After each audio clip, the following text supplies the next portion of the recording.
नमस्कार दोस्तों, बालाजी स्टडी अड्डा में आपका स्वागत है। सीटेट अपर प्राइमरी कक्षा 6, 7, 8 एनसीईआरटी बेस्ड सामाजिक अध्ययन के डेली 20 प्रश्न हम आपको करा रहे हैं।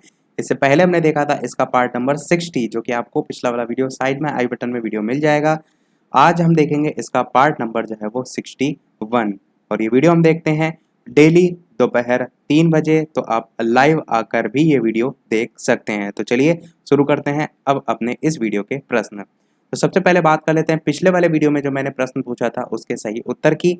तो प्रश्न मैंने ये पूछा था कि ISO 901 प्रमाणन प्राप्त करने वाली विश्व की प्रथम जेल जो है वो कहाँ है। 4 ऑप्शन भी दिए थे, दिल्ली, हैदराबाद, चंडीगढ़ या भोपाल। आपको बताना था इन चारों में से कौन सा सही होगा। तो चलिए बात कर लेते हैं उत्तर की, इन चारों में से कौन सा सही होगा। तो यहाँ पर आपका लास्ट वाला ऑप्शन भोपाल जो है वो बिल्कुल सही हो जाएगा। तो ध्यान रखिएगा, ISO 901 प्रमाणन प्राप्त करने वाली विश्व की पहली जेल कहाँ है, तो भोपाल में है। और उसके बाद और बहुत से ऐसी जगह हैं जहाँ पर ये जो सर्टिफाइड है वो प्रदान किया गया, जैसे कि मैंने आपको बताया था यूपी के अंतर्गत भी जो है वो ऑलरेडी आ चुका है। चलिए शुरू करते हैं अब अपने इस वीडियो के प्रश्न। तो इस वीडियो का आपका पहला प्रश्न है कि काले अमेरिकी शब्द का प्रयोग किसके लिए किया जाता है। अफ्रीका के लिए, अमेरिका के लिए, नाइजीरिया के लिए या आयरलैंड के लिए। 4 ऑप्शन है, बताना है आपको इन चारों में से कौन सा सही होगा। काले अमेरिकी शब्द का प्रयोग किसके लिए जो है वो किया जाता है। तो चलिए बात कर लेते हैं उत्तर की, इन चारों में से कौन सा सही होगा। तो ऑप्शन ABCD में से पहला वाला ऑप्शन अफ्रीका आपका बिल्कुल सही हो जाएगा। तो काले अमेरिकी शब्द का प्रयोग अफ्रीकी, अमेरिका या कह सकते हैं काले जो है वो अफ्रीकी मूल के जो अमेरिकी लोग थे उनके लिए किया जाता है। और इस शब्द का जो प्रयोग है वो अमेरिका के दासों के लिए भी जो है वो किया जाता था पहले, पर अब वर्तमान में नहीं जो है वो अमेरिका के लिए कोई दास प्रथा, ये सारी चीजें समाप्त जो है वो कर दी गई हैं। चलिए देखते हैं अपना अगला प्रश्न दूसरा। अगला प्रश्न दूसरा है आपका कि बागान जो वाणिज्यिक कृषि का एक प्रकार है उसमें भारी मात्रा में किसकी आवश्यकता होती है। भूमि और पूंजी की आवश्यकता होती है, केवल पूंजी की आवश्यकता होती है, भूमि और श्रम की आवश्यकता होती है या श्रम और पूंजी की आवश्यकता होती है। आपको बताना है बागान जो वाणिज्यिक कृषि का एक प्रकार है उसमें भारी मात्रा में किसकी जो है वो आवश्यकता होती है। तो आप सभी जानते हैं भूमि तो सबसे ज़्यादा जरूरी है, तो भूमि तो होगी। तो भूमि यहाँ पर आप देखिए तो आपका पहले वाले ऑप्शन में भी है और सी वाले ऑप्शन में भी है। अब छांटना आपको A और C में है। तो पूंजी और श्रम में से आपको छांट लेना है इन दोनों में से कौन सा जो है वो वाणिज्यिक कृषि का एक प्रकार है या उसमें भारी मात्रा में तो श्रम की आवश्यकता होती है। ये आपका जो है वो बिल्कुल सही हो जाएगा, ऑप्शन नंबर C। अगला प्रश्न देखते हैं तीसरा। अगला प्रश्न तीसरा है कि निम्नलिखित संघों में से जमींदार समाज और ब्रिटिश इंडिया सोसाइटी के एकीकरण हेतु किस संघ का निर्माण किया गया था। ब्रिटिश इंडियन एसोसिएशन का, बम्बई एसोसिएशन का, ईस्ट इंडिया एसोसिएशन का या मद्रास मूल निवासी संघ का। बताना है आपको कि निम्नलिखित संघों में से जमींदार समाज और ब्रिटिश इंडिया सोसाइटी के एकीकरण के लिए किस संघ का निर्माण किया गया था। बात करते हैं उत्तर की, तो पहला वाला ऑप्शन बिल्कुल आपका सही हो जाएगा, ब्रिटिश इंडियन एसोसिएशन। सन की बात करें तो 31 अक्टूबर 1851 को जमींदार समाज और ब्रिटिश इंडिया सोसाइटी जो है वो ब्रिटिश इंडियन एसोसिएशन में जो है वो मिले थे। और ये पहला राजनीतिक संगठन था जिसने भारत को एक किया था। ये पहला ऐसा राजनीतिक संगठन था। तो नाम ध्यान रखिएगा, ब्रिटिश इंडियन एसोसिएशन आपका हो जाएगा। अगला प्रश्न देखते हैं चौथा। भारतीय उपमहाद्वीप में उन मृत जीव जंतुओं को खाने के बाद गिद्ध जो है वो किडनी यानी कि गुर्दे के काम ना करने के कारण मरने लगे, जिनका उपचार डैश के साथ किया गया था। 4 ऑप्शन दे रखे हैं, आपको बताना है आइबुप्रोफेन, एल्ड्रिन, डिक्लोफेनेक या एस्पिन। आपको बताना है इन चारों में से कौन सा सही होगा। तो ऑप्शन A, B, C या D, 4 ऑप्शन में से आपको छांटना है। चलिए बात कर लेते हैं उत्तर की। तो ये बहुत ही महत्वपूर्ण प्रश्न है, ध्यान रखिएगा, क्योंकि जो विलुप्त होते जीव हैं उन पर प्रश्न अब पूछे जाने लगे हैं। तो डाइक्लोफिनेल या डिक्लोफेनेक कह सकते हैं, इसी को कहते हैं। ये क्या होता है, कह सकते हैं संदूषित जो मांस होता है उसका सेवन करने से जो गिद्ध होते हैं, गिद्ध जो होते हैं उनके गुर्दे जो है वो काम करना बंद कर देते हैं, जिसके कारण क्या होता है, उनकी मौत हो जाती है। तो भारतीय उपमहाद्वीप में उन मृत जीव जंतुओं को खाने के बाद गिद्ध किडनी के काम ना करने के कारण, यानी कि गिद्ध जो है उसकी किडनी काम नहीं करती है, उसके कारण वो मरने लगे, और जिनका उपचार किसके साथ किया गया, तो डिक्लोफेनेक जो है आपका हो जाएगा। यहाँ पर कंफ्यूज बिल्कुल ना होइएगा, ये ना सोचिएगा कि ये जो उपचार की बात की जा रही है, ये गिद्धों के उपचार की बात जो है यहाँ पर नहीं की जा रही है। ये जो उन मृत जीव जंतु हैं उनकी बात की जा रही है कि उनके उपचार में ये यूज की जाती है दवा डाइक्लोफिनेक सोडियम। डाइक्लोफिनेक भी नाम इसका लिखा देखने को मिलता है और डिक्लोफेनेक भी लिखा देखने को मिलता है। तो ये जो दवा है ये जानवरों के इलाज में जो है वो यूज की जाती थी, जिसे प्रतिबंधित कर दिया गया है, जिसके कारण जो गिद्ध हैं उनको जो है वो कह सकते हैं थोड़ी बहुत राहत मिली है, या जो है वो ज़्यादा से ज़्यादा सर्वाइव कर सके हैं, इसी के कारण इनकी मृत्यु जो है वो हो जाती है। देखते हैं अपना अगला प्रश्न, पांचवा, निम्नलिखित राजवंशों में से कौन सा वंश तुगलक वंश के बाद जो है वो आया? खिलजी वंश, सैयद वंश, लोधी वंश या राजपूत राजवंश। चार ऑप्शन है, बताना है आपको कौन सा सही होगा। इसकी एक एक ट्रिक भी होती है जो मैंने शायद आपको पहले बताई भी थी, यहाँ पर मैं एक बार फिर से जो है आपको रिवाइज जो है वो करा देता हूँ। ट्रिक क्या है, छोटी सी है, याद रखिएगा। ट्रिक है सिंपल सी, गुड़ खाओ तसला में, ये जो है सिंपल सी लाइन है, इससे आप याद रख सकते हैं इनके जो शासक है उनका क्रम। तो जो गुड़ है इससे आपका हो जाएगा कौन सा वंश, गुलाम वंश। इसी प्रकार जो खा है इससे हो जाएगा आपका खिलजी वंश। इसी प्रकार जो ता है इससे हो जाएगा आपका तुगलक वंश। और देखिए प्रश्न में यही पूछा गया था आपसे, क्या पूछा गया था कि निम्नलिखित राजवंशों में से कौन सा जो वंश है वो तुगलक वंश के बाद आया। तो तुगलक वंश यहाँ तक हमने देख लिया। तुगलक में जो ये जो तसला यहाँ पर लिखा हुआ है इसमें देखिए जो सा आया है इससे हो जाएगा सैयद वंश। बस अब आपको उत्तर यहीं से जो है वो मिल गया। और लास्ट भी यहाँ पर देख लेते हैं, जो ला लिखा हुआ है इससे हो जाता है लोधी वंश, और में जो है आपका साइलेंट रहता है। तो ये आपको क्रम इससे याद रहेंगे, खिलजी वंश, ये सबसे पहले गुलाम वंश, खिलजी वंश, फिर तुगलक वंश, फिर सैयद वंश, फिर लोधी वंश। आपसे कहीं से भी प्रश्न पूछा जाए आप इसी तरीके से जो है वो टिक कर ले जाएंगे। तो यहाँ पर आपका ऑप्शन बी वाला सैयद वंश जो है वो बिल्कुल सही हो जाएगा। और यहाँ पर जो राजपूत राजवंश लिखा है ये इन सभी से पहले आता है, यानी कि गुलाम वंश से पहले आपका राजपूत राजवंश है, पूर्व तुर्की शासक है, सभी जो है इससे पहले के आते हैं, इसके बाद जो है आपके यहाँ पर लिखे हुए हैं। देखते हैं अपना अगला प्रश्न, छठा, 1857 के विद्रोह के परिणाम के रूप में निम्नलिखित में से कौन सा परिवर्तन ब्रिटिश संसद द्वारा लाया गया?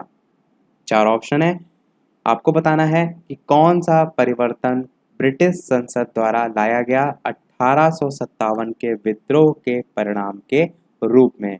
तो डायरेक्ट हम उत्तर की बात करेंगे, थोड़ा सा समय मैं आपको दूंगा ताकि आप जो ऑप्शन है सारे जो है वो पढ़ सकें। ऑप्शन ए, बी, सी या डी में से कौन सा सही होगा? तो बात कर लेते हैं उत्तर की। पहला वाला ऑप्शन बिल्कुल आपका सही हो जाएगा, यानी कि ब्रिटिश कैबिनेट के एक सदस्य को भारत के लिए राज्य सचिव नियुक्त किया गया, ये आपका बिल्कुल सही हो जाएगा। तो 1857 के विद्रोह के परिणाम के रूप में निम्नलिखित में से कौन सा परिवर्तन ब्रिटिश संसद द्वारा लाया गया? तो ये परिवर्तन जो है वो लाया गया। अगला प्रश्न देखते हैं, सातवां, बालाजी विश्वनाथ पेशवा कब बने? 1713 में, 1717 में, 1718 में या 1720 में? चार ऑप्शन है, बताना है आपको कौन सा सही होगा। ऑप्शन ए, बी, सी या डी। इसके अलावा वीडियो पसंद आए तो वीडियो को लाइक भी अवश्य कर दीजिएगा ताकि इसी प्रकार अच्छे अच्छे प्रश्न हम आपको प्रैक्टिस कराते रहें। बात कर लेते चलिए अब उत्तर की कौन सा सही होगा। तो यहाँ पर बिल्कुल आपका 1713 जो है वो बिल्कुल सही हो जाएगा। तो जो बालाजी विश्वनाथ हैं वो पेशवा कब बने थे? 1713 में जो है वो बने थे। इसके अलावा 1720 जो लिखा हुआ है इसमें जो है इनकी मृत्यु हो गई थी। तो 1720 में इनकी मृत्यु के पश्चात उनका बड़ा पुत्र जिसका नाम था बाजीराव, उसने पेशवा के रूप में उत्तराधिकार जो है वो संभाला था। तो 1720 के बाद की बात यहाँ पर जब पूछी जाए तब आप ध्यान रखिएगा, उनका बड़ा पुत्र जो बाजीराव था उसने पेशवा के रूप में उत्तराधिकार संभाला था। और ये सभी जो टॉपिक हैं इन पर मूवी भी बन चुकी है, आपने देखी भी अवश्य होगी। अगला प्रश्न 8वां कह रहा है, नीचे दिए गए आरेख में किस प्रकार की वर्षा को दर्शाया गया है। तो चलिए चित्र भी देख लेते हैं, उसके बाद ऑप्शन पढ़ते हैं। तो ये आपका जो है वो चित्र है जिसमें आप देख रहे हैं कि जो आर्द्र वायु है, यहाँ पर लिखा हुआ है आर्द्र वायु, ये ऊपर की ओर एरो इस प्रकार से बना हुआ है और ऊपर से ये जो है वो बादल टाइप के बने हुए हैं और नीचे इस प्रकार से एरो बना हुआ है और ये आपका चित्र बना हुआ है। आपको बताना है, अब डायरेक्ट प्रश्न पे वापस से लौटते हैं कि जो आरेख आपका दे रखा है ये किस प्रकार की वर्षा को दर्शाया गया है। यहाँ पर संवहनीय वर्षा को, सम्मुखीय वर्षा को, चक्रवाती वर्षा को या पर्वतीय वर्षा को। 4 ऑप्शन है, बताना है आपको कि इन चारों में से कौन सा जो है वो सही होगा। ऑप्शन ए, बी, सी या डी। तो चलिए बात कर लेते हैं उत्तर की। अब तक आपने सोच अवश्य लिया होगा, तो बिल्कुल आपका ऑप्शन नंबर डी पर्वतीय वर्षा जो है वो बिल्कुल सही हो जाएगा। थोड़ा सा ध्यान देंगे तो यहाँ पर्वत बने भी हुए हैं और वहां पर वर्षा जो है आपकी दर्शाई गई है। देखते हैं अपना अगला प्रश्न 9वां। अगला प्रश्न 9 कह रहा है कि वायसराय पैलेस का केंद्रीय गुंबद निम्नलिखित में से किसकी प्रतिकृति था। जामा मस्जिद की, गुजरात के सोमनाथ मंदिर, खजुराहो मंदिर या सांची स्तूप। 4 ऑप्शन है, बताना है आपको इन चारों में से कौन सा सही होगा। वायसराय पैलेस का केंद्रीय गुंबद निम्नलिखित में से किसकी जो है वो प्रतिकृति था, ये आपको बताना है। Option A B C D में से कौन सा सही होगा। बात कर लेते हैं उत्तर की। तो लास्ट वाला आपका सांची स्तूप जो है वो बिल्कुल सही हो जाएगा। तो सांची स्तूप आपका ये सही हो जाएगा। और ब्रिटिश वास्तुकार जिनका नाम था हर्बर्ट बेकर, उन्होंने भारत की राजधानी दिल्ली को एक ऐसा शहर बनाने का सपना देखा था जो कि मूर्तिकला, स्मारक, सुशासन और एकता से परिपूर्ण हो। इसने जो सांची के बौद्ध स्तूप हैं इनकी तरह वायसराय जो है पैलेस उसका केंद्रीय गुंबद बनाया था। वायसराय पैलेस का केंद्रीय गुंबद इसी ने जो है वो बनाया था। नाम क्या है, ब्रिटिश वास्तुकार हर्बर्ट बेकर। नाम भी चलिए मैं यहाँ पर लिख देता हूँ, इनका नाम है हर्बर्ट बेकर। ये जो है वो ब्रिटिश वास्तुकार थे। अगला प्रश्न देखते हैं 10वां। प्रश्न कह रहा है कि निम्नलिखित में से किसे कंप्यूटर विज्ञान का जनक के नाम से जाना जाता है। पास्कल को, चार्ल्स बेबेज को, वॉन न्यूमान को या कोबाल को। 4 ऑप्शन है, बताना है आपको कौन सा सही होगा। कंप्यूटर का प्रश्न यहाँ पर जो है वो मिक्स हो गया है और आपको बताना है इन चारों में से कौन सा सही होगा। चलिए बात करते हैं उत्तर की कौन सा सही होगा। तो आप सभी जानते हैं चार्ल्स बेबेज बिल्कुल सही हो जाएगा, जो कि कंप्यूटर विज्ञान के जनक के रूप में जो है वो जाने जाते हैं। अगला प्रश्न 11 कह रहा है कि सूरज की किरण को पृथ्वी तक पहुंचने में लगने वाला समय जो है वो कितना होता है। 8 सेकंड होता है, 8 मिनट होता है, 8 घंटे होता है या 1 साल होता है। तो ऑप्शन में यहाँ पर जो दे रखे हैं ऑप्शन उस अकॉर्डिंग आपको यहाँ पर जो है वो टिक करना है। ऑप्शन ए, बी, सी या डी। तो option A B C D में से कौन सा सही होगा। बात कर लेते हैं उत्तर की। तो आपका पहला वाला ऑप्शन यहाँ पर तो बिल्कुल नहीं होगा। 8 सेकंड तो कोई हाल में नहीं होगा। 8 मिनट आपका होता है नियर बाई, 8 घंटे भी नहीं होगा और 1 साल तो बिल्कुल नहीं होगा। तो 8 मिनट ऑप्शन के अकॉर्डिंग आपका सही हो जाएगा। परंतु यदि एग्जैक्ट टाइम की बात करें तो 8 मिनट और 20 सेकंड तक होता है। कहीं कहीं ये 16 सेकंड भी आपको लिखा देखने को मिलता है, तो ऊपर नीचे भी आपको लिखा देखने को मिलता है, पर एवरेज आपको 20 सेकंड अधिकतर हर जगह लिखा देखने को मिलता है। तो यहाँ पर मैंने क्या कहा था, ऑप्शन के अकॉर्डिंग जो टिक लगाएंगे तो आप 8 मिनट लगाएंगे, क्योंकि बाकी ऑप्शन में आपके जो है वो ऐसा कोई नियर बाई नहीं है। चलिए देखते हैं अपना अगला प्रश्न 12वां। मोहम्मद बिन तुगलक ने अपनी राजधानी को दिल्ली से दौलताबाद स्थानांतरित क्यों किया। पहला कह रहा है कि अपने साम्राज्य को प्रभावी तरीके से नियंत्रित करने के लिए, क्योंकि दौलताबाद केंद्र में स्थित था। दूसरा कह रहा है कि उत्तरी भारत से उसे पर्याप्त राजस्व प्राप्त नहीं हो रहा था।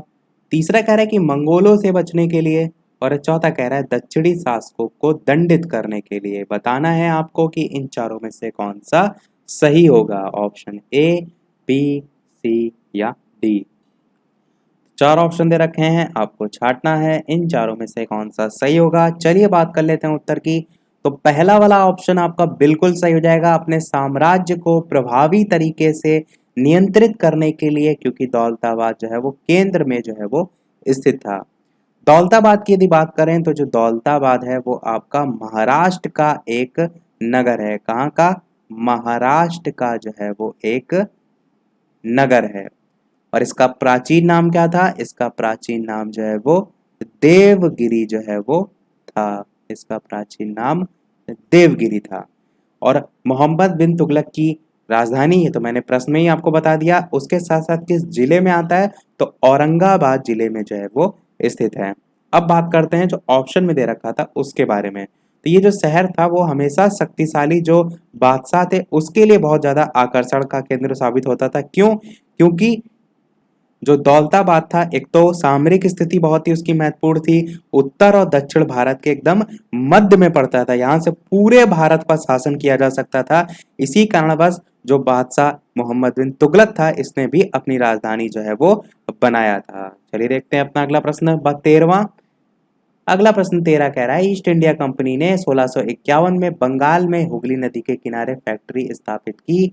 चार ऑप्शन दे रखे हैं, स्थानीय किसानों से नील खरीदार उसे इंग्लैंड भेजने के लिए, या एक आधार बेस स्थापित करने के लिए जहां से फैक्ट्री अपना काम चला सके, या इंग्लैंड को निर्यात करने हेतु सूती कपड़ों के उत्पादन के लिए, या मसालों को खरीदार उन्हें इंग्लैंड भेजने के लिए, या खरीद कर उन्हें इंग्लैंड भेजने के लिए। तो चार ऑप्शन दे रखे हैं, बताना है आपको इन चारों में से कौन सा जो है वो एकदम उपयुक्त जो है वो कथन होगा। बात कर लेते हैं उत्तर की। तो बी वाला ऑप्शन बिल्कुल सही हो जाएगा कि एक आधार बेस स्थापित करने के लिए जहां से फैक्ट्री अपना काम जो है वो चला सके, यही आपका बिल्कुल सही हो जाएगा। अगला प्रश्न देखते हैं 14। निम्नलिखित गैसों में से किस गैस को वातावरण में सर्वोच्च माना है? ऑक्सीजन, नाइट्रोजन, ऑर्गन या कार्बन डाइऑक्साइड। चार ऑप्शन है, बताना है आपको इन चारों में से कौन सा सही होगा। तो चलिए बात कर लेते हैं उत्तर की। आप सभी जानते हैं किसकी परसेंटेज सबसे ज्यादा है, तो नाइट्रोजन की परसेंटेज सबसे ज्यादा है, यही आपका सही हो जाएगा। परसेंटेज की बात करें नाइट्रोजन की कितनी है, तो आप सभी जानते हैं 78% जो है वो नाइट्रोजन है। और यदि बात करें ऑक्सीजन की तो ये 21% भी आपको लिखा देखने को मिलता है, 20.93% भी आपको लिखा देखने को मिलता है। आर्गन की बात करें तो आर्गन भी आपको पता होना चाहिए, ये होती है 0.03%। और आर्गन नहीं, ये आपकी कार्बन डाइऑक्साइड होती है 0.03। इसको रुकिए डिलीट कर देते हैं। तो ये कार्बन डाइऑक्साइड के जो सामने लिखी है ये इसकी परसेंटेज है, और आर्गन की तो आपकी होती है 0.93%। तो ये आपके चारों परसेंट जो है वो हो जाएंगे। कार्बन डाइऑक्साइड जो है वो 0.03% और आर्गन जो है आपकी 0.93%, नाइट्रोजन 78%, ऑक्सीजन आपकी 21%। अगला प्रश्न देखते हैं 15। यदि अहमदाबाद 72 डिग्री 30 मिनट ईस्ट देशांतर पर स्थित है तो अहमदाबाद का स्थानीय समय क्या होगा? यदि भारतीय मानक समय 8 बजे हैं, सुबह के 8 AM लिखा हुआ है, आपको बताना है इन चारों में से कौन सा सही होगा। ऑप्शन ए, बी, सी या डी। तो इन चारों में से कौन सा सही होगा, मैं डायरेक्ट आपको उत्तर बता दे रहा हूँ, यहाँ पर स्थानीय समय के अनुसार आप निकाल सकते हैं। पहला वाला ऑप्शन 7:20 AM जो है आपका बिल्कुल सही हो जाएगा। अगला प्रश्न देखते हैं। निम्नलिखित देशों में से कौन सा देश दुनिया में कॉफी का सबसे बड़ा उत्पादक है? ब्राजील है, वियतनाम है, कोलंबिया है या इंडोनेशिया है। चार ऑप्शन है, बताना है आपको कॉफी उत्पादन में अग्रणी देश कौन सा या सबसे बड़ा उत्पादक देश के रूप में किसे जो है वो जाना जाता है। Option A, B, C, D में से कौन सा सही होगा? तो पहला वाला ऑप्शन बिल्कुल सही हो जाएगा, ब्राजील जो है आपका बिल्कुल सही हो जाएगा। ब्राजील जो है आपका दुनिया में सबसे बड़ा कॉफी उत्पादक देश है। उसके बाद नंबर आता है आपका वियतनाम का, फिर कोलंबिया का, और उसके बाद आपका इंडोनेशिया से पहले आपका एक इथोपिया है, उसका नंबर आता है, फिर आपका इंडोनेशिया का नंबर आता है। अगला प्रश्न कह रहा है 17, बिदरी क्या था? 4 ऑप्शन है, बताना है आपको। विदर्भ में उत्पादित सूती कपड़ों का एक प्रकार, विदर्भ में उत्पादित तांबे के बर्तनों का एक प्रकार, विदर्भ के दस्तकार जो हैं द्वारा तांबे चांदी में किया गया जड़ाऊ काम, या विदर्भ में उत्पादित रेशमी कपड़े का एक प्रकार। आपको बताना है इन चारों में से कौन सा सही होगा। तो चलिए बात कर लेते हैं उत्तर की, इन चारों में से कौन सा सही होगा। तो यहाँ पर आपका बी वाला ऑप्शन में जो बा लिखा हो, इसको देखकर कंफ्यूज ना होइएगा, सोचिए यहाँ भी बिदरी पूछा गया, यहाँ पर भी बिदर लिखा है, तो ऐसा नहीं है। ये जो विदर लिखा है सब बा ही हैं आपके। तो चारों ऑप्शन में आपका सी वाला ऑप्शन बिल्कुल सही होगा कि विदर के दस्तकारों द्वारा तांबे चांदी में किया गया जड़ाऊ काम जो है वो बिदरी जो है वो कहलाता है। देखते हैं अपना अगला प्रश्न 18। प्रश्न कह रहा है निम्नलिखित में से किस रूप में सरकार की संप्रभुता देश की जनता के साथ रहती है? राजशाही, लोकतंत्र, कुलीन तंत्र या अराजकतावाद। आपको बताना है कि किस रूप में सरकार की संप्रभुता देश की जनता के साथ रहती है। बात कर लेते हैं उत्तर की कौन सा सही होगा। तो बिल्कुल आपका बी वाला ऑप्शन बिल्कुल सही हो जाएगा, यानी कि लोकतंत्र में ऐसा जो है वो होता है। लोकतंत्र में आप जानते हैं जनता का जनता के लिए जनता द्वारा शासन होता है, जो कि अब्राहम लिंकन जो है उन्होंने स्टेटमेंट दिया था। देख लेते हैं अपना अगला लास्ट प्रश्न, और इस वीडियो के प्रश्न के बाद एक प्रश्न हम आपसे भी पूछेंगे, जैसे कि सभी वीडियो में हम आपसे एक ना एक प्रश्न पूछते हैं। इसके अलावा वीडियो अभी तक आपने लाइक ना किया हो, थोड़ा भी वीडियो आपको पसंद आया हो तो वीडियो को लाइक अवश्य कर दीजिएगा। थोड़ा भी वीडियो आपको इंफॉर्मेटिव लगा हो तो वीडियो को लाइक अवश्य कर दीजिएगा। चैनल पर नए हो तो सब्सक्राइब अवश्य कीजिएगा, और टेलीग्राम चैनल से नहीं जुड़े हैं तो डिस्क्रिप्शन में आपको लिंक मिल जाएगी, या सर्च करके भी आप ऐड हो सकते हैं। प्रश्न देखते हैं आपका 19, पीतरा ड्यूरा था या थी? आपको बताना है क्या? यूनानी देवता, धात्विकी तकनीक, भवनों को सजाने की शैली या उत्तराधिकार की भूमिका। 4 ऑप्शन है, बताना है आपको इन चारों में से कौन सा सही होगा। पीतरा ड्यूरा जो है वो था या थी, आपको बताना है। तो चलिए बात कर लेते हैं उत्तर की। ऑप्शन ABCD में से कौन सा सही होगा। तो सी वाला ऑप्शन बिल्कुल आपका सही हो जाएगा, यानी कि भवनों को सजाने की जो शैली होती है उसे इस नाम से जो है वो जाना जाता है। इसी के साथ सारे प्रश्न समाप्त हुए। चलिए देख लेते हैं अब अपना वो प्रश्न, जैसे कि सभी वीडियो में हम आपसे एक ना एक प्रश्न पूछते हैं। इस वीडियो का आपके लिए प्रश्न ये है कि पृथ्वी की सबसे बाहरी ठोस परत को निम्नलिखित में से किस रूप में जाना जाता है? Option A core, option B पपड़ी, ऑप्शन सी मेटल मेंटल यहाँ पर होगा, और ऑप्शन डी स्थल मंडल। तो आपको बताना है ऑप्शन ABCD में से कौन सा सही होगा। सभी लोग अपना उत्तर वीडियो के मेन कमेंट में टाइप करके अवश्य बताइएगा। लाइव कमेंट में आपको नहीं बताना है, वीडियो के मेन कमेंट में आपको अपना उत्तर बताना है। इससे अलावा इसकी कंप्लीट प्लेलिस्ट वीडियो के डिस्क्रिप्शन में आपको सीटेट की अलग से प्लेलिस्ट मिल जाएगी, जहां पर इससे पहले के सभी पार्ट आप देख सकते हैं। सीटेट सोशल साइंस नाम से प्लेलिस्ट है, और सुपर टेट में आपकी social science, science, EVS, computer अलग अलग प्लेलिस्ट ऑलरेडी हैं। प्लेलिस्ट में जाकर आप चैप्टर वाइज प्रश्न देख सकते हैं। इसी के साथ हमारा आज का पार्ट समाप्त होता है। आज वीडियो में इतना ही। वीडियो पसंद आया हो तो लाइक अवश्य कीजिएगा, नए हैं चैनल पर तो सब्सक्राइब जरूर कीजिएगा। चलिए मिलते हैं अगले वीडियो में नए टॉपिक के साथ, तब तक के लिए नमस्कार। Thank you for watching.